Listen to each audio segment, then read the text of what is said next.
ওরে আমার উম্মত ভালো করে শুনে নাও, আমার আল্লাহর কাছে দুনিয়ার মূল্যটা যদি একটা মাছির ডানা পরিমাণ যদি হইতো, তাহলে আমার আল্লাহ পৃথিবীর কোন কাফের বেঈমানকে এক ঢোক পানি পান করাইতে দিতেন না। দুনিয়াতে কাফের বেঈমান খায়, আমার আল্লাহর নাফরমানিয়া করে, ঠিক কি না? ওরে আল্লাহর বান্দারা, তার মানে বুঝা গেল দুনিয়ার মূল্য আমার আল্লাহর কাছে একটা মাছির ডানা পরিমাণও নয়, ঠিক কি না? এই আল্লাহর বান্দারে, দুনিয়া বড় খারাপ, দুনিয়া আমার বড় দুশ্মন। এই দুনিয়ার মোহে যারা পড়েছে, এরা আখিরাত ধ্বংস করে ফেলেছে, আখিরাতকে বিনষ্ট করে ফেলেছে। ও মুসলমান ইমানদার, আল্লাহর পয়গম্বর বলেন, ইয়াকুলুল আবদু মালি মালি ওয়া ইন্নামা লাহু মিন মালিহি সালাসুন। বনি আদম বলে, আমার মাল, আমার টাকা, আমার বাড়ি, আমার গাড়ি। নবীজি বলেন, ও আমার উম্মতরা ভালো করে শুনে নাও, তোমরা যে বলো তোমাদের মাল, তোমাদের সম্পদ, আমি নবী বলে দিলাম তোমাদের সম্পদ তিন জিনিস। কয় জিনিস? জোরে বলেন।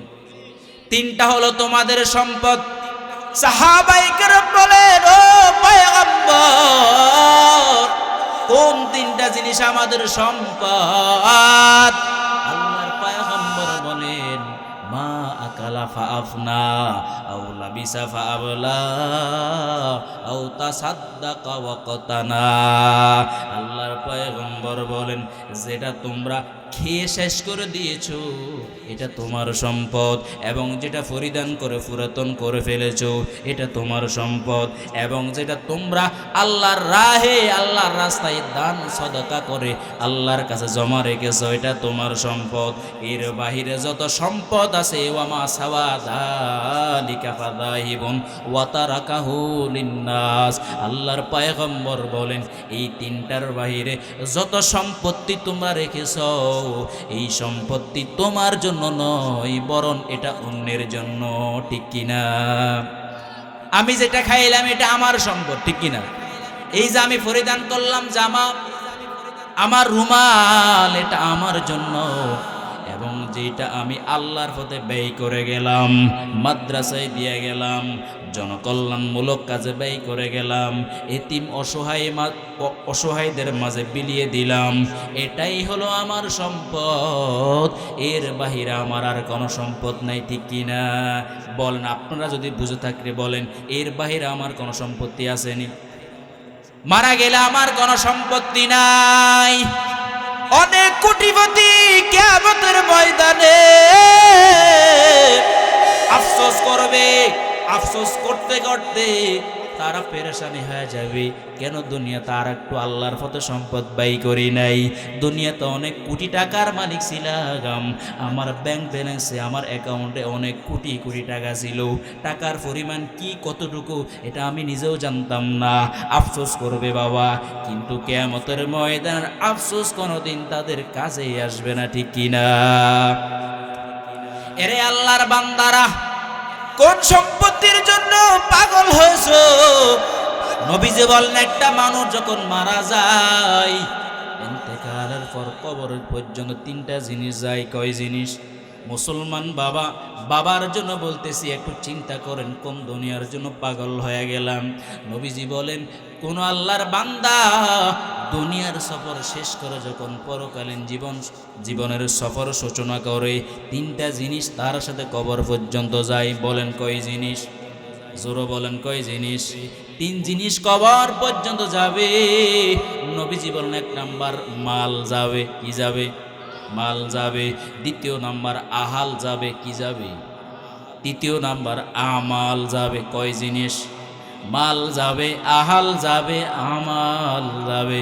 নবীজি বলেন, ফায়ার জিউসনান ওয়া ইয়াবকা ওয়াহিদ। কবর পর্যন্ত তিনটা জিনিস যাবে, দুইটা জিনিস চলে আসবে, আর একটা জিনিস বান্দার সাথে কবর চলে যাবে। সুবহানাল্লাহ। সাহাবায়ে কেরাম বলেন, ও পয়গম্বর, কোন দুইটা জিনিস আমার কবরে রাইকা চলে আসবে, আর কোন একটা জিনিস আমার সাথে কবরে চলে যাবে।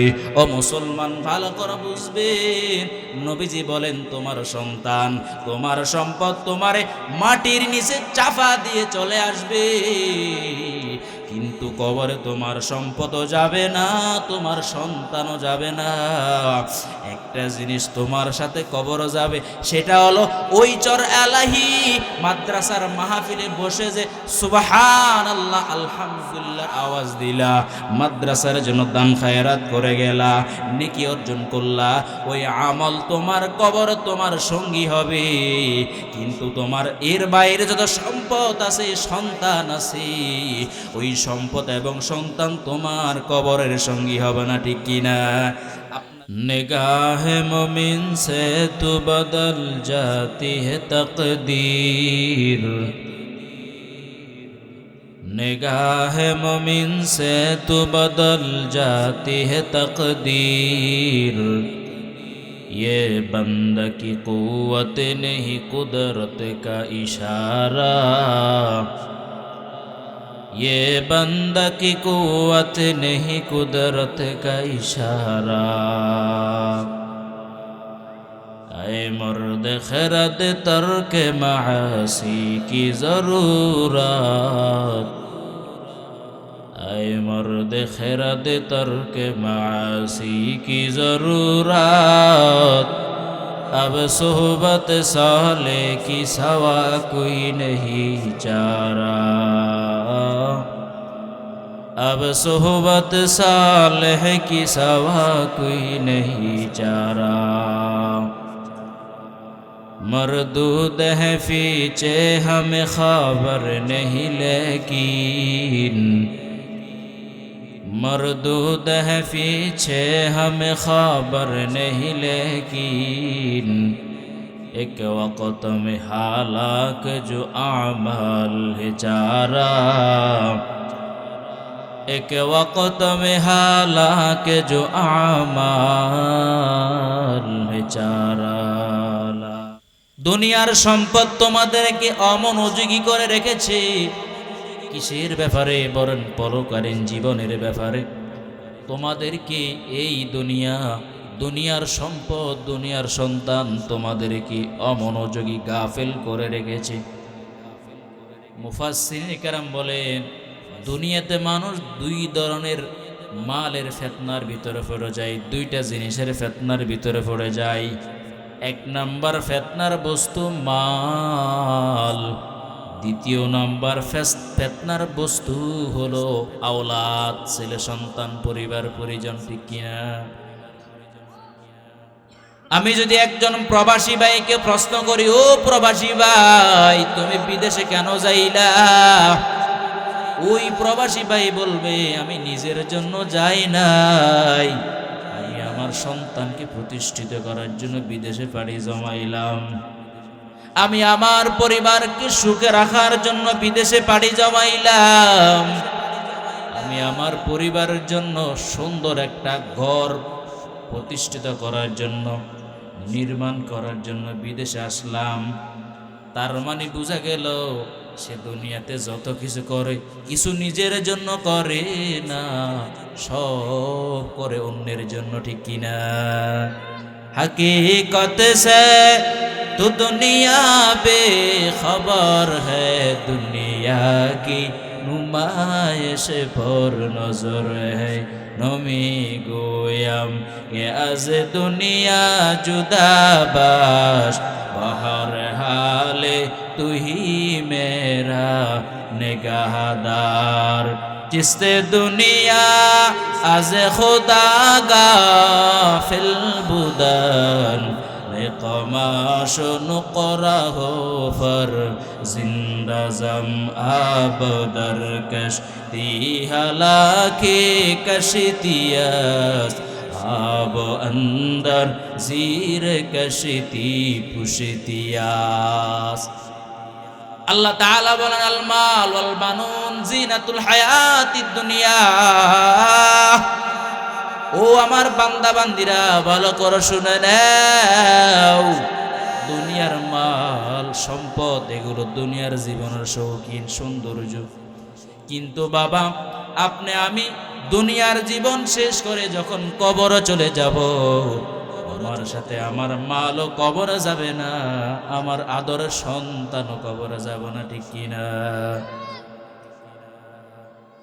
আল্লাহ পাক রব্বুল আলামিন বলেন, ওয়া ইন্নাদ দারাল আখিরাতা লাহিয়াল হায়াওয়ান।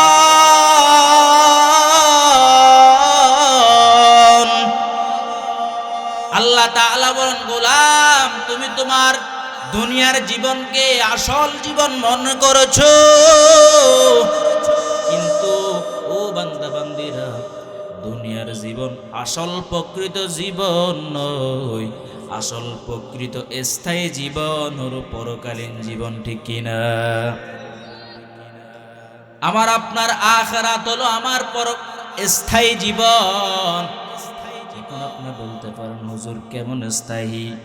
আল্লাহর পয়গম্বর দুনিয়ার জীবনের সাথে আখিরাতের জীবনের একটা তুলনা দিয়েছেন, উপমা দিয়েছেন। উপমাটি শুনবেননি? আপনারা ঘুমাইতেছেন? ও আল্লাহর বান্দার, আল্লাহর পয়গম্বর বলেন, ও আমার উম্মতের দল, তুমি যদি সারা পৃথিবীর ভিতরে সবচাইতে বড় সমুদ্র আটলান্টিক মহাসাগরে গিয়ে যদি সমুদ্রের মাঝখানে তোমার হাতের আঙ্গুলকে ডুবাইয়া দাও, আবার যদি সমুদ্রের মাঝখান থেকে তুমি তোমার হাতের আঙ্গুলকে উঠাও, বলো তোমার হাতের আঙ্গুলে কি পরিমাণ পানি থাকবে? বলেন কি পরিমাণ? 1 লিটার পানি থাকবে নি? 2 লিটার? কেন বাবা 2 লিটারও থাকবে না? 100 গ্রাম 50 গ্রাম পানিও তো উঠবে না। নবীজি বলেন, ওরে আমার উম্মতরা, তুমি যদি দুনিয়ার সবচাইতে মহাসাগর আটলান্টিক মহাসাগরে গিয়ে তোমার হাতের আঙ্গুলকে ডুবাইয়া হাতের আঙ্গুলে যেই পরিমাণ পানি উঠবে, এটা হলো দুনিয়ার জীবন। আর সমুদ্রে যেই পরিমাণ পানি আছে, পানি সম পরিমাণ হলো পরকালীন জীবন। সুবহানাল্লাহ। এরে আল্লাহর বান্দারা, যারা আল্লাহর প্রকৃত আশিক, যারা আমি আল্লাহর জন্য পাগল, এরা দুনিয়াকে নিজের স্থায়ী বাসস্থান বানায় না, এরা দুনিয়াকে নিজের আসল ঠিকানা বানায় না, তাদের আসল ঠিকানা হলো পরকালীন জীবন, ঠিক কিনা? ওরে আল্লাহর বান্দারা, আল্লাহ পাক রব্বুল আলামিন বলেন, দুনিয়ার সম্পদ, দুনিয়ার সন্তান তোমাদেরকে আখিরাতের লাইনে অমনোযোগী করে রেখেছে।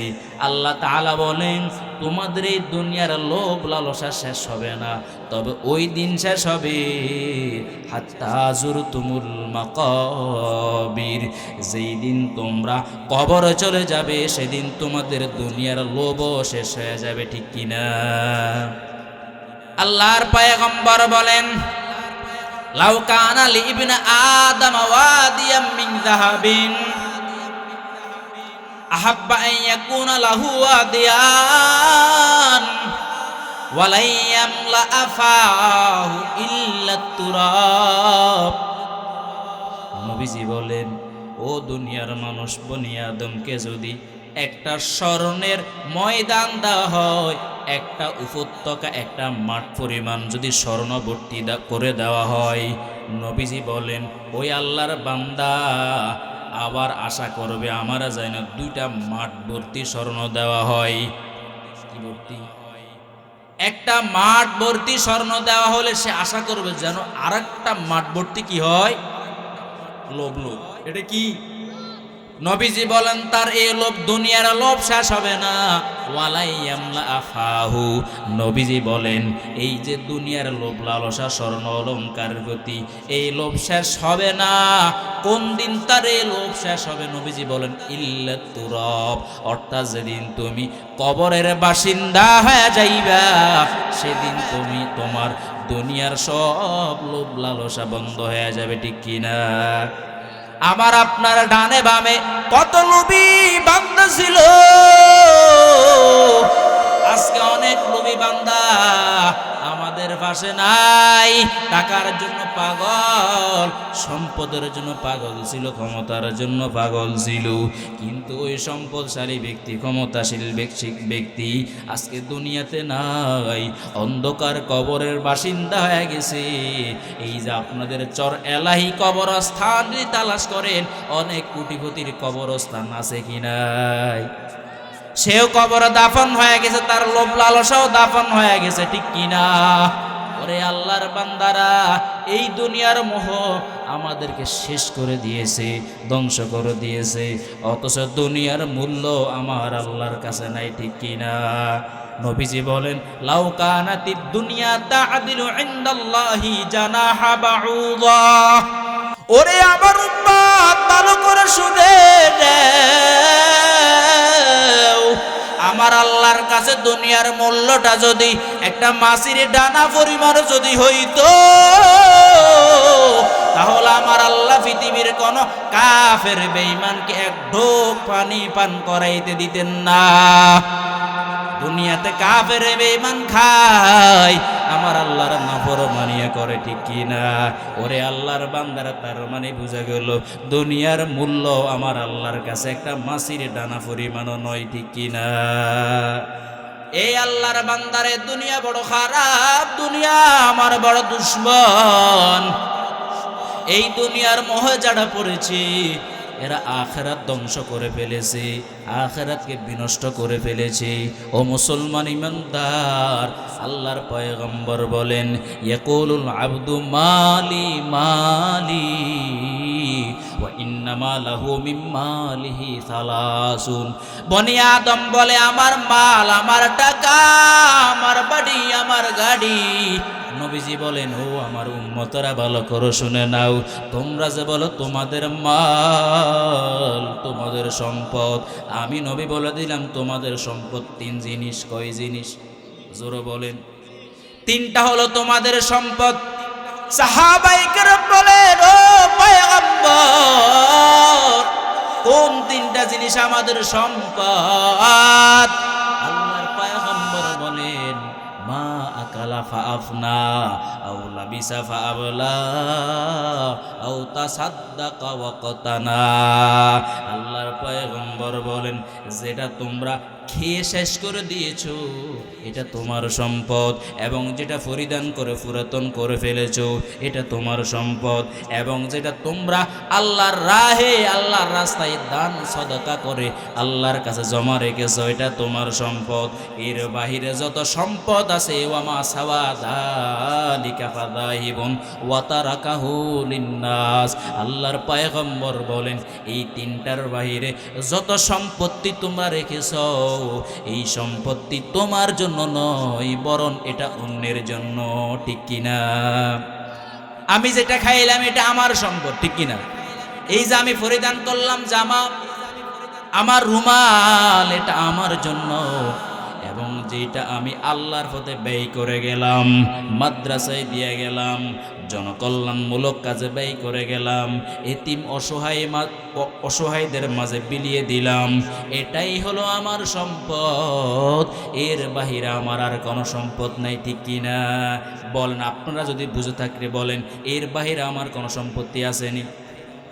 মারা গেলে আমার কোনো সম্পত্তি নাই।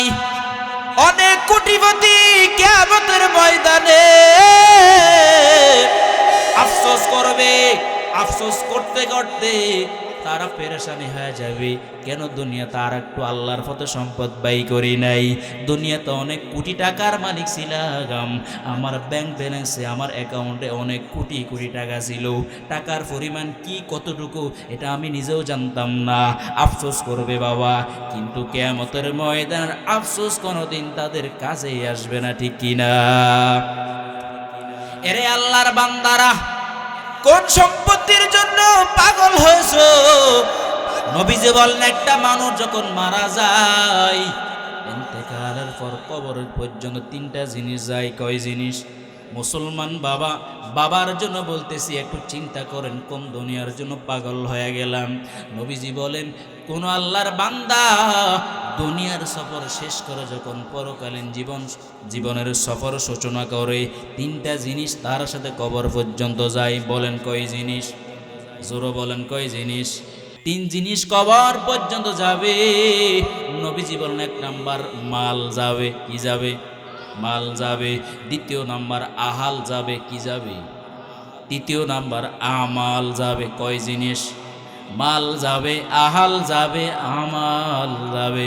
নবীজি বলেন, ফায়ার জিউসনান ওয়া ইয়াবকা ওয়াহিদ, কবর পর্যন্ত তিনটা জিনিস যাবে, দুইটা জিনিস চলে আসবে, আর একটা জিনিস বান্দার সাথে কবর চলে যাবে। সুবহানাল্লাহ। সাহাবায়ে কেরাম বলেন, ও পয়গম্বর, কোন দুইটা জিনিস আমার কবরে রাইকা চলে আসবে, আর কোন একটা জিনিস আমার সাথে কবরে চলে যাবে? ও মুসলমান, ভালো করে বুঝবেন। নবীজি বলেন, তোমার সন্তান, তোমার সম্পদ তোমারে মাটির নিচে চাপা দিয়ে চলে আসবে, কিন্তু কবরে তোমার সম্পদও যাবে না, তোমার সন্তানও যাবে না। একটা জিনিস তোমার সাথে কবর যাবে, সেটা হলো ওই চর এলাহি মাদ্রাসার মাহফিলে বসে যে সুবহানাল্লাহ আলহামদুলিল্লাহ আওয়াজ দিলা, মাদ্রাসার জন্য দান খায়রাত করে গেলা, নেকি অর্জন করলা, ওই আমল তোমার কবর তোমার সঙ্গী হবে। কিন্তু তোমার এর বাইরে যত সম্পদ আছে, সন্তান আছে, ওই সম্পদ এবং সন্তান তোমার কবরের সঙ্গী হবে না। ঠিক কিনা? আপনার থেকে আমি জানতে চাই, আমি কি এই কথাটা মিথ্যা বলেছিনি? সত্য কথা বললাম বাবা। যেই সন্তানের জন্য 30টা বছর বিদেশের জমিনে কাজ করতে করতে তোমার সাদা ফিটটাকে কালো বানাইয়া ফেললা, যেই সন্তানের জন্য তুমি তোমার যৌবনটাল কালটাকে শেষ করে দিলা, ওই সন্তান কবরে যাবে না, ওই সম্পদ কবরে যাবে না, তোমার কবরে যাবে তোমার আমল। ঠিক কিনা? ওরে আল্লাহর বান্দারা, এই দুনিয়ার মোহ আমাকে ধ্বংস করে ফেলেছে, আমাদেরকে বিনষ্ট করে ফেলেছে। নবী আল্লাহ তাআলা বলেন, ই'লামু আন্নামাল হায়াতুদ দুনিয়া লাইবু ওয়া লাহাবু ওয়া জিনাতু ওয়া তাফাখুরুম বাইনাকুম ওয়া তাকাসুরুম ফিল আমওয়ালি ওয়াল আওলাদ। আল্লাহ তাআলা বলেন, গোলামেরা জানো দুনিয়া কেমন? বলে দুনিয়া হলো রং তামাশার জায়গা। কিসের জায়গা? দুনিয়ার খেল তামাশার জায়গা, ক্রীড়া কৌতুকের জায়গা। এই দুনিয়াতে মানুষ ক্ষমতা নিয়ে অহংকার প্রদর্শন করে, অহমিকা প্রদর্শন করে, ছেলে সন্তান আধিক্যতা নিয়ে বড়াই করে, টাকা পয়সার আধিক্যতা নিয়ে বই করে। এটা হলো দুনিয়ার রং তামাশার জায়গা। এটা এত ভালো জায়গা না। ও মুসলমান ইমানদার, যারা আল্লাহর প্রিয় বান্দা, এরা দুনিয়াকে আপন বানায় না, কারণ দুনিয়া তাদের স্থায়ী ঠিকানা না। ঠিক কিনা? আমি আপনাদের সামনে নবীজির একটা হাদিস শুনাই। ওরে আল্লাহর বান্দারা, পয়গম্বর সাহাবী হযরত ইবনে ওমর রাদিয়াল্লাহু তাআলা একদিন নবীর সাথে সাক্ষাৎ করার জন্য নবীর ঘরে গেছেন। যাইয়া দেখে দো জাহানের বাদশাহ রহমাতুল লিল আলামিন একটা চাটাইয়ের উপর খালি গায়ে শুয়ে আছেন। কিসের উপরে? চাটাইয়ের উপরে, বিছনার উপরে খালি গায়ে শুয়ে আছেন। ইবনে ওমরকে দেখে নবী উঠে বসলেন। নবীর সাহাবী ইবনে ওমর বলেন, আমি যখন নবীর দিকে তাকাইলাম, তাকায় দেখি নবীর ফিটের উপরে বিছনার দাগ বসে গেছে। ইবনে ওমর ডাক দিয়া বলেন, ওগো রহমাতুল লিল আলামিন, আপনি যদি আমার অনুমতি দেন, আমি আপনার জন্য একটা নরম বিছানা তৈরি করে দিব গো নবী। যেই বিছানার উপর আপনি আরামভাবে ঘুমাবেন, কোনো দাগ বসবে না। আল্লাহর পয়গম্বর সঙ্গে সঙ্গে দাঁড়ায় গেলেন আর বললেন, সাহাবী, কোন দুনিয়াতে তুমি আমাকে আরামে রাখার পরামর্শ দিচ্ছ? অত দুনিয়ার পরিচয় কেমন জানো? আনাবাদ দুনিয়া ইল্লা কারাকিবিন ইস্তাদাল্লা তাহতা শাজারাতিন তুম্মা রাহা ওয়া তারাকাহা। নবীজি বলেন, দুনিয়াটা হলো একটা ফটিকের মতো। কিসের মতো? আমি আপনার থেকে জানতে চাই, নোয়াখালী থেকে কোনো মানুষ যদি ঢাকা শহরে যায়, ব্যবসা করার জন্য অথবা ভ্রমণ করার জন্য, বলেন সেখানে সে স্থায়ী থাকে নাকি অস্থায়ী থাকে? ব্যবসা করার জন্য গেলে কোনোভাবে কোফালটা ঠেকাইয়া ঢাকিয়া সেখানে কোনো রকম ব্যবসা করে আবার চলে আসে। আবার কোনো মুসাফির সফর করার জন্য গেছে, ক্লান্ত হয়ে গেছে, একটা ছায়াদার বৃক্ষের নিচে আশ্রয় গ্রহণ করে আবার চলে আসবে, ঠিক নেই, গাছের নিচে স্থায়ীভাবে থাকে না। নবী বলেন আমার মাঝে এবং দুনিয়ার মাঝের দৃষ্টান্ত হলো একটা ফতিকের মতো, ও মুসলমান একজন মুসাফির ব্যক্তির মতো। বলে মুসাফির ব্যক্তি একটা ছায়াদার বৃক্ষের নিচে বিশ্রাম নেওয়ার জন্য বসে, বিশ্রাম শেষ গাছকে সে ছেড়ে চলে যায়, ঠিক কিনা? গাছের নিচে কেউ আজীবন থাকে না। এটাই তো হলো দুনিয়ার জীবন রে বাবা। আসলাম 2-1 দিন, কিন্তু বাবা কোন দিন চলে যাব এটা আমার কোনো আল্লাহু আকবার জানা নাই, আসেনি। আমার সামনে অনেক বৃদ্ধ বাবাজিরা বসে আছেন, আমি বৃদ্ধ বাবাজিদেরকে প্রশ্ন করতে চাই, ও বৃদ্ধ বাবাজিরা বলেন আপনার যৌবন কই গেছে? আল্লাহুল্লাযী খালাকাকুম মিন দুআফিন থুম্মা জাআলা মিন বা'দি দুআফিন কুওয়া থুম্মা জাআলা মিন বা'দি কুওয়াতিন দুআফান ওয়া শাইবা। ও মুসলমান ইমানদার, আল্লাহ তাআলা বলেন গোলাম আমি আল্লাহ তোমাদেরকে দুর্বলতা থেকে সৃষ্টি করলাম, এই দুর্বলতা থেকে আমি আল্লাহ তোমাদেরকে আবার শক্তিশালী করলাম, আবার এই শক্তি কেড়ে নিয়ে আমি আল্লাহ তোমাদেরকে দুর্বলতা দান করব। ও মুসলমান ইমানদার, মায়ের গর্ভে থেকে যখন দুনিয়াতে আসলাম, বলেন আমি কি দুর্বল ছিলাম নাকি সবল ছিলাম? কেমন দুর্বল! আমি আমার হাতটাকেও নাড়াইতে পারি না, আমি আমার মায়ের বুক থেকে নিজের ইচ্ছায় দুগ্ধ পান করতে পারি না, এমন দুর্বল আমি। ও মুসলমান ইমানদার, ওই বাল্যকাল পেরিয়ে আমি একসময় যৌবনকালে আসলাম, যৌবনকাল হলো সবল, যৌবনকাল কি সবল। এরপর আমি আবার যৌবনকাল পেরিয়ে আমি আবার বৃদ্ধ অবস্থায় উপনীত হয়ে গেলাম, এটা হলো আবার দুর্বল। এটা কি দুর্বল? দুই দুর্বলের মাঝে একটা হলো সবল, সেটা হলো যৌবনকাল, ঠিক কিনা? মুসলমান ইমানদার, দুনিয়া পরিবর্তনশীল, দুনিয়াতে কেউ এক অবস্থায় থাকতে পারে না। ও মুসলমান, দুনিয়ার আর একটা উদাহরণ আপনার কাছে আমি দেই। দুনিয়ার উদাহরণটা কেমন? আপনার এই যে এখন ইরি ধানের চাষ করবেন, অনেকে জ্বালা লাগাইছেন আমি দেখছি এখানে, বলেন ইরি ধানের আল্লাহু আকবার চাষ করার জন্য আগে জ্বালা বিছনা রেডি করেন, ঠিক নেই? যখন আপনি জমিনের ভিতরে একটা ধান পালান, ধান থেকে একটা সবুজ শ্যামলে ভরা একটা ধানের গাছের চারা উঠে কি উঠে না? বলেন সেই ধান গাছের রংটা কেমন?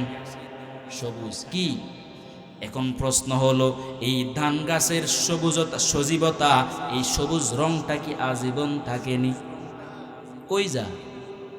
এটাই দুনিয়ার পরিচয় আমার আল্লাহ কোরআনের ভিতরে বয়ান করছেন। এরে যুবক, তুমি কোন যৌবন কাল নিয়ে বাহাদুরি করছো? তোমার এই যৌবন কাল স্থায়ী না।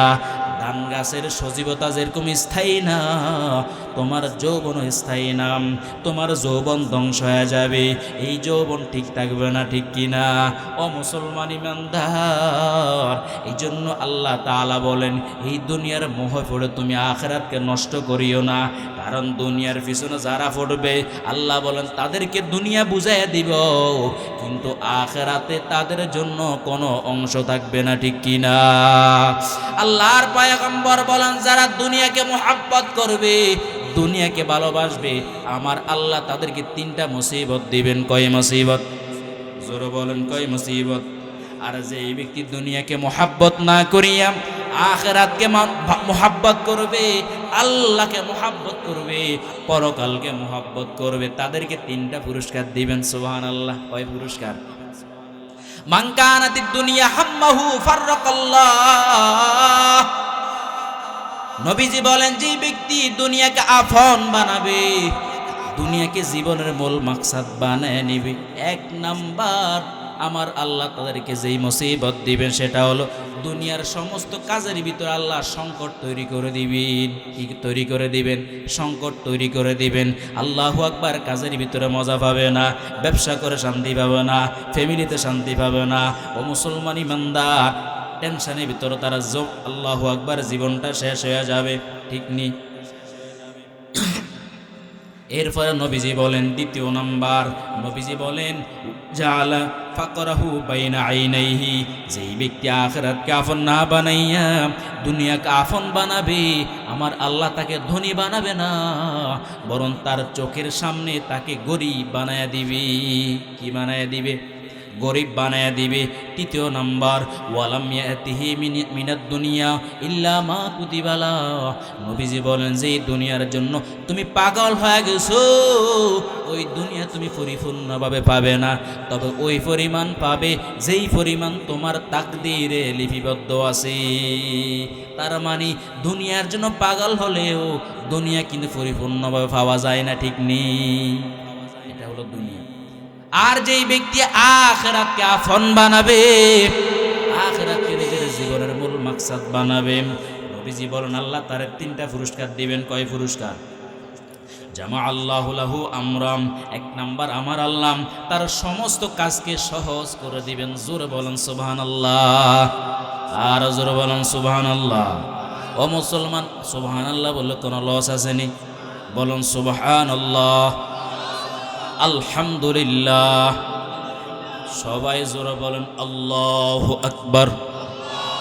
পয়গম্বর বলেন, এরে আমার উম্মত, যারা আখিরাতকে আপন বানায়া নিবে, তিন পুরস্কার। এক নাম্বার পুরস্কার, আমার আল্লাহ দুনিয়ার জীবন তার যাবতীয় কাজকে সহজ করে দিবেন। সুবহানাল্লাহ।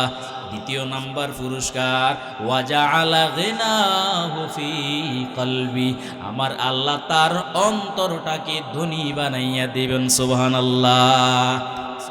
অন্তরকে কি বানাই দিবেন? আল গিনা গিনান নাফস, প্রকৃত ধনী হলো ওরে আল্লাহর বান্দারা 20 তলা বিল্ডিং এর মালিক, কিন্তু টেনশনে ঘুম হয় না। বলেন এই টাকার কোনো দাম আসেনি? আর মাঝে মাঝে দেখবেন রাস্তার পাশে অনেক আল্লাহর বান্দারা ইট ভাঙতে আছে। আল্লাহু আকবার। হঠাৎ মুখ চোখের ভিতরে তন্দ্রা চলে আসলো, আল্লাহর বান্দা মাথার নিচে একটা ইট বিছাইয়া আল্লাহর বান্দা ইটের উপরে শুইয়া গেল। কত আরামের ঘুম, টাকা নাই, বাড়ি নাই, সম্পদ নাই, কিন্তু তার ঘুমটা হলো আরামদায়ক, ঠিক কিনা? আর কোটিপতি 20 তলা বাড়ির মালিক, এসি এয়ার কন্ডিশনের রুম, কিন্তু তার ঘুমটা আরামদায়ক হয় না, বরং শান্তিকে দান করে। আর জোরবানকে দান করে। শান্তি দেওয়ার মালিক কে? ওরে আল্লাহর বান্দারা, আমার আল্লাহ বলেন আখিরাতকে আপন বানায় দাও, তোমার অন্তরকে আমার আল্লাহ ধনী বানাইয়া দিবেন। তৃতীয় নাম্বার, নবীজি বলেন ওয়া আতাতুদ দুনিয়া ওয়া হিয়া রাগিমা, তুমি যদি আখিরাতকে আপন বানায় নাও, তুমি দুনিয়া তালাশ করা লাগবে না, দুনিয়া তোমার পায়ের মাঝে চলে আসবে। দুনিয়া তোমার পায়ের কাছে চলে আসবে, তুমি দুনিয়ার কাছে যাবে না, তুমি দুনিয়ার পাগল হবে না, আল্লাহর পাগল হবে, তো দুনিয়া তোমার হাতের নাগালে চলে আসবে। সুবহানাল্লাহ। ওয়ামান আরাদাল আখিরাতা ওয়া সাআলাহা সা'য়াহা ওয়া হুয়া মুমিন ফাউলাইকা কানা সা'য়ুহুম মাশকুরা। আল্লাহ তাআলা বলেন, যারা আখিরাত চাই, যারা আখিরাত পাওয়ার কামনা করে, আল্লাহ তাআলা বলেন আখিরাত কামনা করার পর পাওয়ার জন্য যথাযথ চেষ্টা করে, আল্লাহ তাআলা বলেন আমি আল্লাহ তাদেরকে আখিরাত দান করব। সুবহানাল্লাহ। ওরে আল্লাহর বান্দারাম, দুনিয়া আমার আপন নয়, এই জন্য দুনিয়াকে আপন বানাইও না। দুনিয়া আমার স্থায়ী জীবন নয়, আমার স্থায়ী আসল প্রকৃত জীবন হলো পরকালীন জীবন। এই জন্য পরকালীন জীবনকে আমার আপন বানাইতে হবে, ঠিক কিনা? এই জন্য আল্লাহ পাক রব্বুল আলামিন বলেন, গোলাম তোমাদেরকে আমি আল্লাহ দুনিয়াতে পাঠাইলাম, আমি আল্লাহর পরিচয় পাওয়ার জন্য, এই জন্য আমি আল্লাহর পরিচয় নিয়ে দুনিয়া থেকে বিদায় হইও। আমি আল্লাহর পরিচয় নিয়ে না নিয়ে যদি অন্ধকার কবরে চলে যাও, ওই অন্ধকার কবরে গিয়ে আরামে ঘুমাইতে পারবে না। আমার আল্লাহ সূরাতুত তাকাসুরের শেষের দিকে আল্লাহ তাআলা ডাক দিয়ে বলেন, মাঝখান দিয়ে আল্লাহ পাক রব্বুল আলামিন আমাদেরকে অনেক সতর্ক করে দিলেন, সাবধান দুনিয়ার পেছনে পড়বে না। দুনিয়ার মোহে যারা পড়ে যাবে এরা জাহান্নামে চলে যাবে, এরা জাহান্নামের আগুনকে সচক্ষে দেখতে পাবে, জাহান্নামের আগুন সহ্য করতে পারবে না। আল্লাহ তাআলা বলেন, সুম্মা লা তুসআলুন্না ইয়াউমা ইদিন আনিন নাঈম। ওরে আল্লাহর বান্দারা, দুনিয়াতে আসার পর আমার আল্লাহ আমাদেরকে চোখ দান করছেন, বলেন নেয়ামত কিনা? জোরে বলেন। নেয়ামত স্বীকার করা লাগবে। বলেন চোখ কার দেওয়া নেয়ামত? কান কার দেওয়া নেয়ামত? অন্তর কার দেওয়া নেয়ামত? ইন্নাস সামআ ওয়াল বাসারা ওয়াল ফুআদা কুল্লু উলাইকা কানা আনহু মাসউলা। আল্লাহ তাআলা বলেন, গোলাম চোখ দিলাম আমি আল্লাহ তোরে, কান দিলাম আমি আল্লাহ তোরে, অন্তর দিলাম আমি আল্লাহ তোরে। এই কান চোখ অন্তরকে কিয়ামতের দিন জিজ্ঞেস করা হবে, ওই চোখ আমি আল্লাহ তোরে নেয়ামত দান করলাম, আলো আল্লাহু আকবার দুনিয়া দেখলা, বলো চোখ দিয়ে কি কি দেখেছো, চোখের হিসাব দাও। আল্লাহ তাআলা বলেন, কিয়ামতের দিন সর্বপ্রথম বান্দাকে প্রশ্ন করা হবে নেয়ামত সম্পর্কে। কি সম্পর্কে বলেন? কথা বলেন, কি সম্পর্কে বলেন? বাবা দুনিয়াতে আসার পর, মায়ের গর্ভ থেকে দুনিয়াতে আসার পর আজ পর্যন্ত আমার আল্লাহ আমারে কি পরিমাণ নেয়ামত দিছে। ওরে মুসলমান ইমানদার, দুনিয়াতে আসার পর কি পরিমাণ নেয়ামত আমার আল্লাহ দান করছেন। মুফাসসিরিনে কেরাম বলেন, সন্তান তোমার জন্য নেয়ামত, সম্পদ তোমার জন্য নেয়ামত, ঠিক কিনা? সন্তান সম্পদ তোমার জন্য নেয়ামত। এই সন্তান এবং সম্পদ যদি তুমি সঠিক পথে ব্যয় করো, এই সন্তান সম্পদ তোমার কাজে আসবে। আর এই সন্তান এবং সম্পদ যদি অপব্যবহার করো, এগুলো তোমার ধ্বংসের কারণ হবে। সন্তানকে যদি এই সর এলাহি দারুল কোরআন মাদ্রাসায় ভর্তি করায় দেও, এই সন্তান তোমার জন্য দোয়া করবে, রাত্রে উঠে তোমার জন্য দোয়া করবে, অন্ধকার কবরে চলে গেলে দোয়া করবে, রব্বির হামহুমা কামা রব্বায়ানি সগীরা, দোয়া করবেন রে বাবা। এটা হলো ওয়ালাদে সালে। এই জন্য আল্লাহর কাছে দোয়া করতে হবে, আল্লাহ আমার সন্তানকে আপনি ওয়ালাদে সাল, আল্লাহু আকবার, সালাসাতুনের সালেস বানায় দেন, অর্থাৎ 3 নাম্বার লোক বানায় দেন। ওরে আল্লাহর বান্দারা, সন্তান আল্লাহর দেওয়া নেয়ামত। এই জন্য আল্লাহ বলেন, কিয়ামতের দিন অবশ্যই অবশ্যই তোমাদেরকে নেয়ামত সম্পর্কে জিজ্ঞাসিত করা হবে, ঠিক কিনা? নবীজি বলেন, ইন্নাল আবদা ইয়াউমাল কিয়ামা, আল্লাহর পয়গম্বর বলেন, ইন্না আউওয়ালা মা ইউসআলু আনহু ইয়াউমাল কিয়ামাতি ইয়ানি আল আবদা মিনান নাঈম। কিয়ামতের দিন বান্দাকে সর্বপ্রথম যে প্রশ্ন করা হবে, সে প্রশ্ন হবে নেয়ামত সংক্রান্ত প্রশ্ন। কি সংক্রান্ত প্রশ্ন? নেয়ামত সংক্রান্ত প্রশ্ন। এখন বলেন নেয়ামত কি প্রশ্ন আমার আল্লাহ করবেন? আল্লাহ তাআলা বলবেন, আইয়ুকাল লাহু আলাম নুসিহা লাকা জিসমাক। বলেন আমার আপনার সুস্থতার মালিক কে? ও মুসলমান একটু জোরে বলেন কে? আল্লাহ তাআলা বলবেন, গোলাম আলাম নুসিহা লাকা জিসমাক, আমি কি তোর শরীরটাকে ভালো রাখি নাই? আমি কি তোর একটু আরামের ঘুমের ব্যবস্থা করে দেই নাই? ওরে বাবা, শরীরটা যদি অসুস্থ হয়ে যায়, ঘুমটা কিন্তু শান্তির হয় না, ঠিক নেই। আর শরীরটা যদি ভালো হয়, ঘুমটাও ভালো হয়, ঠিক নেই। ওরে আল্লাহর বান্দারা, আল্লাহ বলবেন, গোলাম আমি কি তোর সুস্থ রাখি নাই? বল আমার সুস্থ কে রাখছেন? আল্লাহ সুস্থ রাখছেন। বলেন এটা নেয়ামত কিনা? বলেন নেয়ামত কিনা? ওরে আল্লাহর বান্দারা, আল্লাহর নেয়ামত। আল্লাহ তাআলা বলেন, লাউ আন্না মা ফিল আরদি মিন শাজারাতিন নাকলাম ওয়াল বাহরু ইয়ামুদ্দুহু মিন বাদিহি সাবআতু আবহুরিন মা নাফিদাত কালিমাতুল্লাহ। আল্লাহ তাআলা বলেন, গোলাম সারা পৃথিবীর সমস্ত গাছপালাকে যদি কলম বানানো হয়, আর এক সাগরের সঙ্গে মিলাইয়া 7 সমুদ্রের পানিকে যদি কলম কালি বানানো হয়, আল্লাহ তাআলা বলেন 7 সমুদ্র 13 নদীর পানিকে যদি তুমি কালি বানাও, আর সমগ্র পৃথিবীর গাছপালা তরুলতাকে যদি তুমি কালি বানাও, আর ওই কলম কালির মাধ্যমে আমি আল্লাহর নেয়ামত রাজি লিখতে শুরু করো, তাহলে 7 সমুদ্র 13 নদীর পানি শেষ হয়ে যাবে, কালি শেষ হয়ে যাবে, সারা পৃথিবীর গাছপালা তরুলতা দ্বারা বানানো কিটা কলম শেষ হয়ে যাবে, তারপর আমি আল্লাহর নেয়ামত লিখে শেষ করা যাবে না। সুবহানাল্লাহ। আল্লাহ তাআলা বলেন আলাম নুসিহা লাকা জিসমাক, এরে গোলাম বল আমি আল্লাহ কি তোর সুস্থ রাখি নাই? এরপর আল্লাহ বলবেন ওয়ানুরবিকা মিনাল মাইল বারিদ, ও আমার বান্দা বান্দিরা বল, তুই যখন ক্ষেত কামার কাজ করার জন্য গেছো, কাজ করতে করতে ক্লান্ত হয়ে গেছো, পানির তৃষ্ণা তুমি প্রকটভাবে অনুভব করলা, পানি তালাশ করতেছো, ও মুসলমান ইমানদার, গরমের সময় যদি আমি 1 গ্লাস ঠান্ডা পানি আমার জন্য তৈরি হয়ে যায়, 1 গ্লাস ঠান্ডা পানি যদি পাই, বলেন আমার কাছে তখন কিরকম লাগে? বলেন কিরকম শান্তি লাগে রে বাবা। আল্লাহ তাআলা বলেন গোলাম, ওই যে তীব্র গরমের সময় আমি আল্লাহ তোরে কি ঠান্ডা পানির মাধ্যমে তোর অন্তরটাকে শীতল করে দেই নাই? আমি কি তোরে নেয়ামত দান করি নাই? ও মুসলমান ইমানদার, রমজান মাসে সারা দিন রোজা, সুবহে সাদিক থেকে নিয়ে আল্লাহু আকবার ওই তুলুয়ে শাম সূর্য অস্তমিত যাওয়া পর্যন্ত সারাটা দিন আমি রোজা রাখলাম।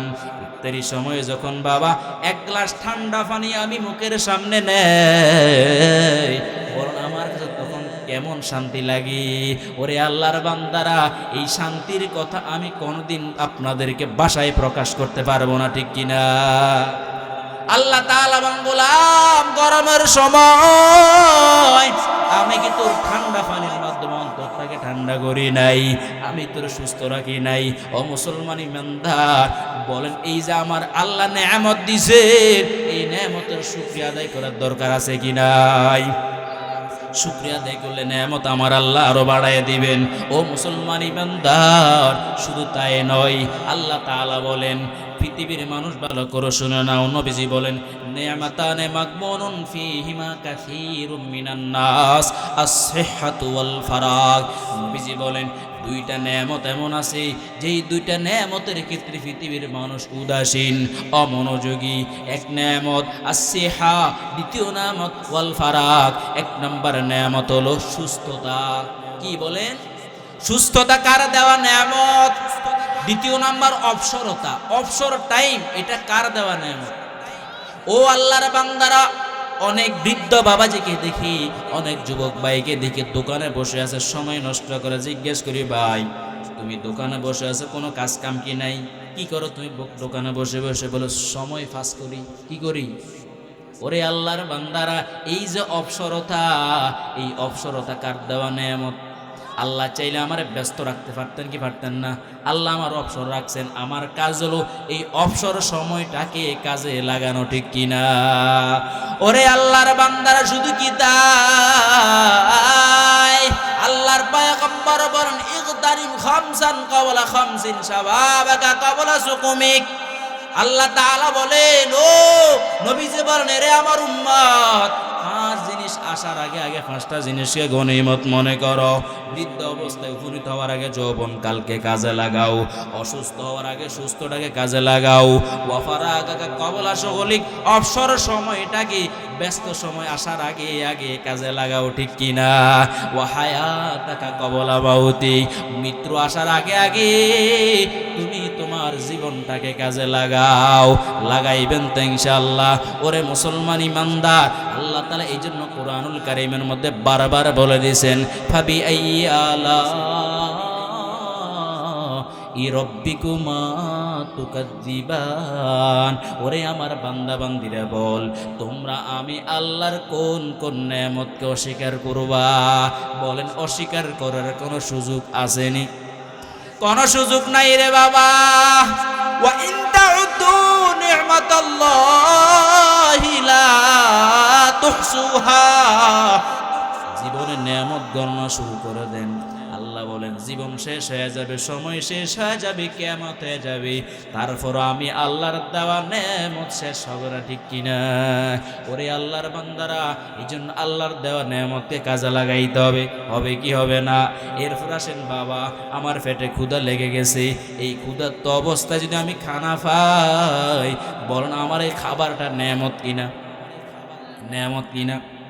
আপনি বুঝবেন না, কিন্তু যে লোক 3 দিনের ক্ষুধার্ত, এই খাবারটা কি পরিমাণ নেয়ামত, ফিলিস্তিনি মানুষকে যদি জিজ্ঞেস করেন বলতে পারবে, আরাকানা মুসলমানকে যদি বলেন তারা বলতে পারবে ক্ষুধার্ত কেমন কষ্ট। কারণ বাবা, আমি আপনি তো আরাকানার মতো ফিলিস্তিনের মতো বিপদে পড়ি নাই। যদি তাদের মতো বিপদে পড়তাম তাহলে বুঝতাম যে ক্ষুধার্ত কত বড় নেয়ামত। আল্লাহু আকবার, ক্ষুধার্ত অবস্থায় খানা পাওয়া যে কত বড় নেয়ামত, ঠিক কিনা? ওরে আল্লাহর বান্দারা, নেয়ামত আমার আল্লাহর দেওয়া নেয়ামত, এই নেয়ামত সম্পর্কে আমার আল্লাহ কিয়ামতের দিন প্রশ্ন করবেন। এই জন্য বাবা, সব সময় আমার আল্লাহর নেয়ামতের শুকরিয়া আদায় করা লাগবে, ঠিক কিনা? আমি আপনার সামনে একটা ঘটনা শেষ করে আমি আমার মুনাজাতের দিকে এগিয়ে যাব। ওরে আল্লাহর বান্দারা, একদিন দুপুরবেলা পয়গম্বর 2 জন জলিলুল কদর সাহাবী, একজনের নাম হযরত আবু বকর আর একজনের নাম হযরত ওমর রাদিয়াল্লাহু তাআলা আনহুমা, 2 জন সাহাবী একদিন দুপুরবেলা রৌদ্রের সময় ঘর থেকে বের হইয়া রাস্তার মাঝে বসে আছেন। ও আল্লাহর বান্দারাম, যে রাস্তায় হযরত ওমর হযরত আবু বকর রাদিয়াল্লাহু তাআলা আনহুমা বসে আছেন, ওই রাস্তা দিয়া হেঁটে হেঁটে রহমাতুল লিল আলামিন আসতে আছেন, হেঁটে হেঁটে আসতে আছেন।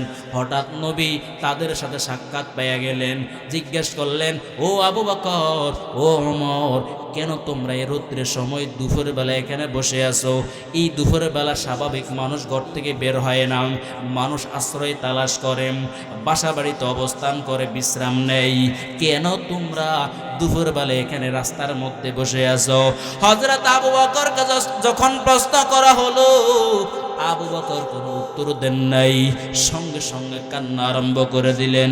রহমাতুল লিল আলামিন বললেন, ও আমার সাহাবী আবু বকর, আমি প্রশ্ন করলাম তুমি দুপুরবেলা কেন ঘর থেকে বের হইলা? তুমি আমার প্রশ্নের উত্তর না দিয়ে কেন কান্না আরম্ভ করে দিলা? আবু বকর ডাক দিয়া বলেন, ও পয়গম্বর, কিভাবে আপনাকে আমি আমার কষ্টের কথাটা বলবো? ও পয়গম্বর, আজকে আমি অনেকদিন ক্ষুধার্ত হয়ে গেলাম, আমার বাড়িতে কোনো খানার ব্যবস্থা নাই, এই জন্য আমি ঘর থেকে বের হয়ে গেলাম, রাস্তার মাঝে বসে আছি। আপনার কোন সাহাবী যদি আমার প্রশ্ন করে, আবু বকর খানা খাইছো নি? আর ভাই, খানা খাই নাই। ও পয়গম্বর, হয়তো পারে আমার আল্লাহ তার মাধ্যমে আমার রিজিকের ব্যবস্থা করে দিবেন, এই জন্য রাস্তার মাঝে বসে আসি। এবার ওমরকে ডাকিয়া বলে, ও ওমর, আবু বকরের জন্য রাস্তার মাঝে বসে আছে, ও ওমর, বলো তুমি কেন রাস্তার মাঝে বসে আছো? ওমর কান্না আরম্ভ করে দিলেন। রহমাতুল লিল আলামিন বললেন, কেন তুমি কান্না করতেছো? কেন তুমি রাস্তার মাঝে বসে আছো প্রচন্ড রৌদ্রের মাঝে? হযরত ওমর ডাক দেন, ও পয়গম্বর, আবু বকর যে উদ্দেশ্যে ঘর থেকে বের হয়েছি, আমি ওমর একই উদ্দেশ্যে ঘর থেকে বের হইলাম, তার মানে আবু বকর ক্ষুধার্ত, হযরত ওমর ক্ষুধার্ত, ঠিক কিনা?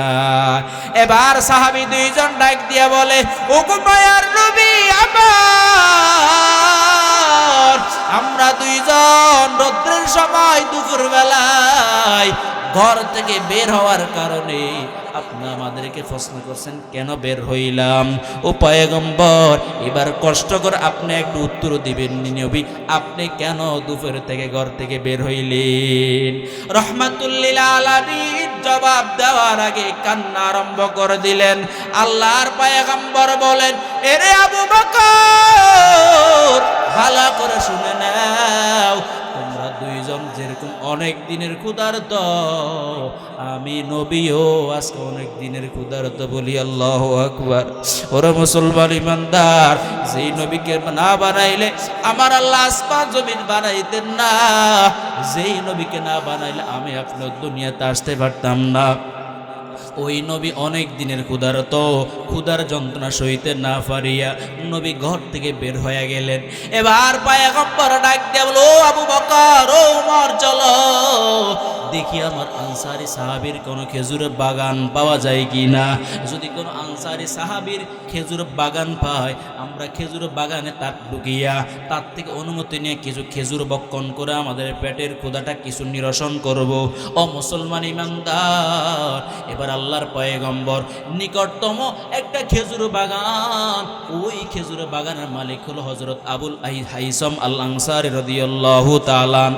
আল্লাহর পয়গম্বর আবুল হাইসামের ঘরে দরওয়াজায় হাজির, ডাক দিয়া বলেন, ও আবুল হাইসাম, তুমি ঘরে আসনি?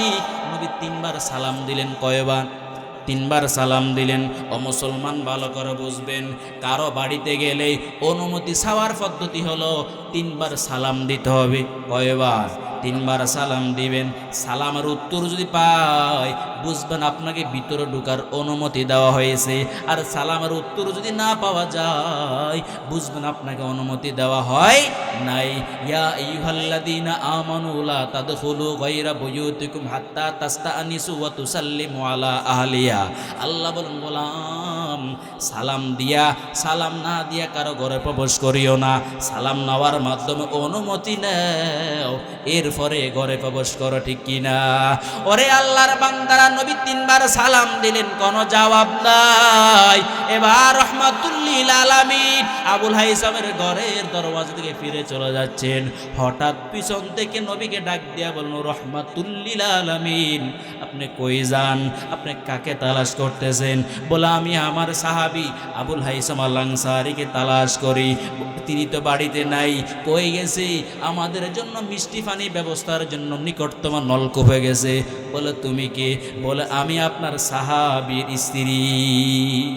ও রাহমাতুল লিল আলামিন, যাবেন না, ঘরে উঠে বসেন, অচিরেই আপনার সাহাবী চলে আসবে। ও নবী একটু ঘরে উঠে বসেন। মুসলমান ভাইরা আমার, রাহমাতুল লিল আলামিন হযরত ওমর আলীর আল্লাহু আকবার আবু বকরকে ডাক দিয়া বললেন, ও আমার সাহাবী দয়, উঠো, ঘরে উঠে বসো, দেখি আমার সাহাবী আসে কিনা। আল্লাহু আকবার। তিনজন ঘরে ঢুকে বসে আছেন। হঠাৎ তাকায় দেখে নবীর সাহাবী আবুল হাইসাম চলে আসছে। আমি আপনাদের জানতে চাই, দাওয়াত ছাড়া যদি আমার ঘরে আমার নবী চলে আসেন, আপনার আমার অবস্থা কেমন হবে? সেটা বাদ দিলাম, আপনাদের চর এলাহি বাজার কেন্দ্রীয় জামে মসজিদের খতিব সাহেব যদি হঠাৎ আপনার বাড়িতে চলে আসে, আপনি কি করবেন? ওরে আল্লাহর বান্দারা, রাহমাতুল লিল আলামিন যখন ঘরে হাজির, নবীকে দেখে নবীর সাহাবী পাগল পাড়া হয়ে গেছে। কি করবে? আল্লাহু আকবার। নবীকে ডাক দেও, নবী কি করবো আপনার জন্য? ও নবী কি খাবেন বলেন, একটু বলেন, নবী কি খাবেন? আল্লাহু আকবার। সাহাবী ডাক দিয়ে বলেন, এই মুহূর্তে আমার ঘরে আমার মেহমানের চাইতে পৃথিবীতে আর উত্তম কোনো মেহমান নাই। সুবহানাল্লাহ। আবুল হাইসাম ডাক দিয়ে বলল, পয়গম্বর ঘরে বসেন, আমি খেজুর বাগানের দিকে যাচ্ছি। আবুল হাইসাম রাদিয়াল্লাহু তাআলা খেজুর বাগানে ঢুকলেন, শুকনা খেজুর, আল্লাহু আকবার, আল্লাহু আকবার, তাজা খেজুর নিয়ে আসলেন আর নবীর সামনে রাখলেন। নবী গো, এই যে দেখেন শুকনা খেজুর, তাজা খেজুর, নবী যেটা মনে চাই খান। ওইদিকে বিবিরে ডাক দিয়ে বলে, বিবি ঘরে গিয়েছে। বলো, উট আছে আর বকরিয়া ছাগল আছে। বলে, তাড়াতাড়ি ছাগল জবাই কর, আমার নবী ঘরে আসছেন, নবীরে মেহমানদারি করাইতে হবে। আমার নবী ডাক দিয়া বললেন, ও আমার সাহাবী সাবধান, যেই ছাগল গর্ভবতী সেটাকে তুমি জবাই করবে না। এবার নবীর সাহাবী স্ত্রীকে ডাক দিয়া বলেন, স্ত্রী তাড়াতাড়ি বেড়া জবাই কর, আমার নবীরে মেহমানদারি করাইতে হবে। এদিক দিয়া নবীর সাহাবী বেড়ার গোশত প্রস্তুত করতে আছে, ওদিক দিয়ে আল্লাহু আকবার নবীর সাহাবীর স্ত্রী রুটি বানাইতে আছে, নবীকে মেহমানদারি করাবে। ও মুসলমান ইমানদার, কেমন আবেগ নবীকে মেহমানদারি করাবে। এবার ও আল্লাহর বান্দারা, গোশত রান্না করা শেষ, রুটি তৈরি করা শেষ, এবার নবীর সামনে হাজির করা হলো। নবী খান, অনেক দিনের ক্ষুধার্ত। আল্লাহর পয়গম্বর পেট ভরে খাইলেন। আল্লাহু আকবার। হযরত ওমর পেট ভর্তি করে খাইলেন, হযরত আবু বকর পেট ভর্তি করে খাইলেন। খাওয়ার পরে এবার নবী প্রশ্ন করলেন, আবু বকর পেটে আর জায়গা আসেনি? বলো হুজুর নাই। আলহামদুলিল্লাহ, আল্লাহ ক্ষুধাটা নিবারণ করে দিয়েছেন। ওমরকে ডাক দিয়া বললেন, ওমর পেটে কোনো ক্ষুধা আসেনি? বলো হুজুর ক্ষুধা নাই। বলে কিছুক্ষণ পর্বে ক্ষুধার্ত ছিলা, কিছুক্ষণ আগেও তুমি অনাহার ছিলা। বলো এই যে অনাহারের সময়, এই যে তোমার ক্ষুধার্ত অবস্থায় তোমার পেটের ভিতরে খানা দিয়া তোমার ক্ষুধার্ত কে দূর করছে? বলে আল্লাহ। নবীজি বললেন, আমার সাহাবীরা, এই যে তোমরা ক্ষুধার্ত অবস্থায় খানা খাইয়া তোমার পেটের ক্ষুধাটা নিবারণ করলা, এই নেয়ামত সম্পর্কেও কিয়ামতের দিন আল্লাহ তাআলা তোমাদেরকে প্রশ্ন করবে। ওরে আল্লাহর বান্দারা, 3 দিনের ক্ষুধার্ত, 3 দিন পর এক বেলা খানা খাইলেন। নবী বললেন, এই সম্পর্কেও তোমাদেরকে প্রশ্ন করা হবে। আজকে আমরা যারা আল্লাহর দেওয়া নেয়ামতের অপচয় করতে আসি, অপব্যবহার করতে আসি রে বাবা, বলেন কিয়ামতের দিন আল্লাহর দরবারে আল্লাহু আকবার হিসাব দেওয়া লাগবে কি লাগবে না?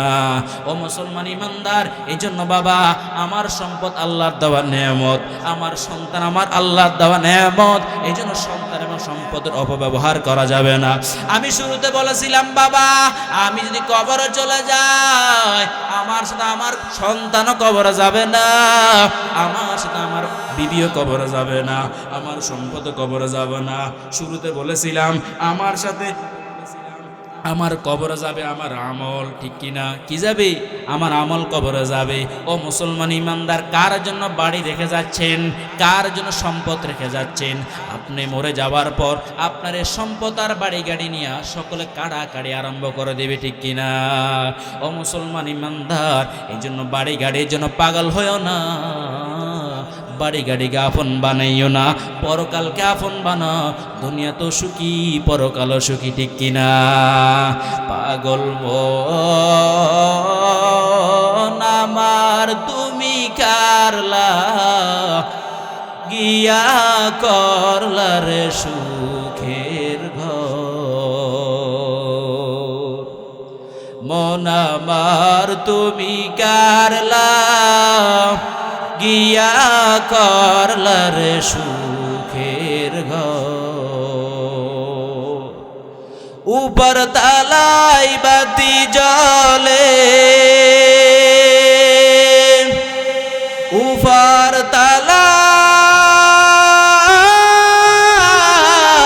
তালাই বাতি জ্বলে, নিচ তলাতে অন্ধকার তুমি কারলা, গিয়া করলা রে সুখের ঘর। মন আমার তুমি কারলা, গিয়া করলা রে সুখের ঘর। ভাই বলো, বন্ধু বলো, নয়তো আপন কেউ তোমার। ভাই বলো, বন্ধু বলো,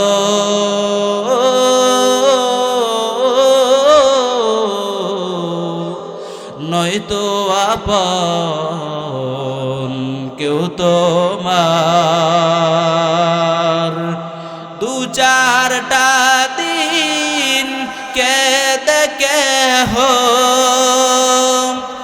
2-4টা দিন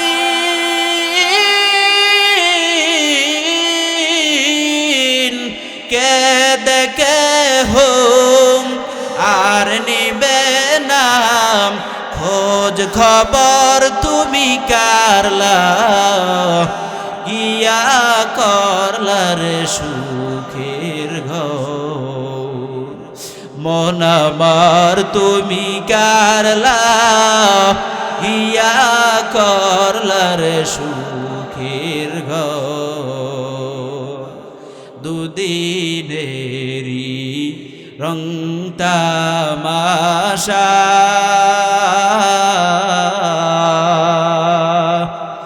আরো যত স্বপ্ন আশা দুদিনেরি রং তামাশা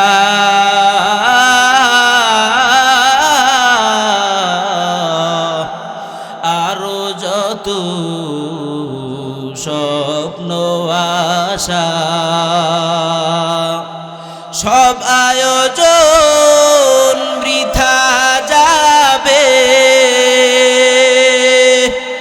সব